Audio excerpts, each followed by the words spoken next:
All right, guys, welcome back. Episode number 5. 8-door custom mega truck build. So we've run into a couple hurdles. You don't notice many changes, but we still wanted to bring you a video as promised, trying to keep up. We've had a whole lot of talk about this truck, as so much as every time we call to order something and they hear our name, they've already figured it out and they're like, is that for the 8-door build? Everybody's really excited. So we're not asking for any handouts. We're not one of those SEMA build guys that wants everybody to give them something to take their truck and promote it. We can assure you this truck is going to break the internet. There is not an 8-door Chevy on the planet built into a Mega. We got our body shop guy in there laughing in the background, so edit that out. But anyway, what we have done is we've determined what we're doing with our U-joints and drive shafts for the guys that like something technical. That's a 1610 series U-joint. So most guys with their mud truck, even when we used to have our original mud trucks, we were running like a 1350. Of course, a car is half that size. We thought we were doing something, 1350, big U-joint, whatever. Then we went to some 1410s, monster, you know, biggest, baddest thing you thought you could get. And then when we started dealing in the Mega world, 1550s. 1550s is a big U-joint. That's even bigger. Those U-joints are almost $800 a piece. They are available, but to make the driveline the way we want it, we're going to do some adaptation. We're going to make some custom mounts to make it a flat flange like most guys are running on 5 tons. And we've got that figured out. We'll definitely drop the name of the fab guy that's working on that for us. He's come in handy for some technical stuff that we needed. Not that we can't do it. We got the machinery to do it, and we got the sources to do it, but he's familiar. He's going to whip them things out, so we'll have those in the next few days, and we'll be able to start working on the driveline. It'll move over to Davis Off-Road, so we can set the motor in, make the motor mounts, get the transmission, transfer case, and everything centered up. Then we got to work on steering. Then we got to work on brakes. We're working with some challenges because of these 5000 series axles, but the strength of them is crazy. So we're gonna stick with them. Everybody said it can't be done. Plenty of hecklers online making comments that, oh, that's why the truck never got finished. Guess what? It's gonna be finished. It's gonna have these axles. So thumbs up on that. If you're watching the video series, you've seen the wheels. We got one completed, then realized they got to have tubes, so we got to take them all back apart. But it turned out really good. And we just got our $1,500 worth of GM factory moldings in. So not a big deal if you're painting a truck, you want to put new moldings. Not only do we have to have 2 sets of cab moldings, we got to have 8-door sets of moldings, 8-door sets of trim. So by the time it's all said and done, we probably got $2,500 in molding and trim. But as you can see, all coming from GM. We're not shortcutting this deal at all. We don't even have to have moldings, but we're gonna make sure the doors close tight. It's gonna be weather tight. We got the roof finished up. We got the cab lights here somewhere. Third brake light. We'll get all that stuff installed. You know, little simple things. And then we've basically figured out our wiring. The truck's gonna have 4 batteries, 2 for the truck and the motor, 2 on isolator switches, which we'll place in the bed down below where we're gonna mount the fuel cell, which is going to be a cradle mount, and this truck's going to fuel up from the fuel door as stock, so that's going to be pretty cool.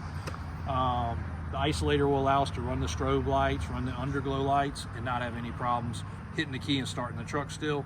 And then the alternator system will probably dual alternator it. We'll charge everything back up. Got some shocks and things on order, the rams for the steering. Like I said, the brakes, we're going to make all that from scratch, so that's going to be pretty cool. Tubes got to get put in the tires. And then just a little tweak things along the way. We're gonna have to make a couple mods to the cross members. We're gonna do a drive shaft hoop and loop. Everything's gonna be kind of encapsulated in that frame rail area there. And you can see it's a nasty, nice subframe. So it's gonna hold everything. It's gonna hold the power. A couple of guys said poor subframe. That's a monster truck subframe. So like it's gonna do the job and it's gonna do it right. Cab's tied down. Radiator supports in the paint booth. Hood's ready. We still got to cut the hole because it is going to be hood stacked. Bumpers wrapped. We're going to do some inner fenders, but we'll do those once everything's mocked up and in place. And the more of this that gets publicized and all that brings us to the memory of, obviously our 6-door, 8-door custom excursion trucks have always been a big deal to us. This is what I've been driving for the last couple of weeks. I just love it because there's plenty of room. If buddies want to jump in and go, that's great.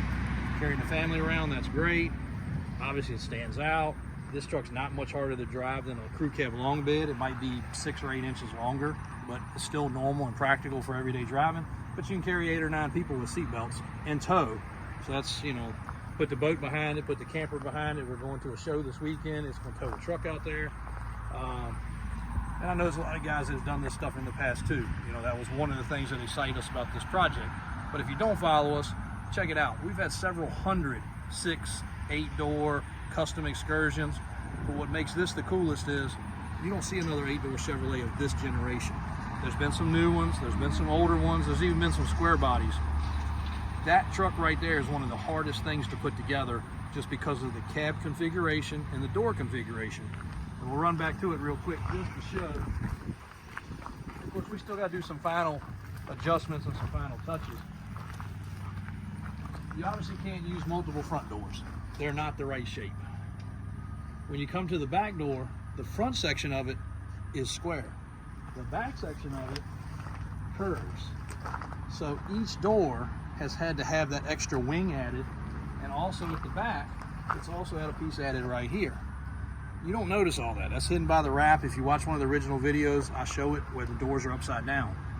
Not only that, these square doors are fitting a round opening. I don't know if I can get one of these open to show you.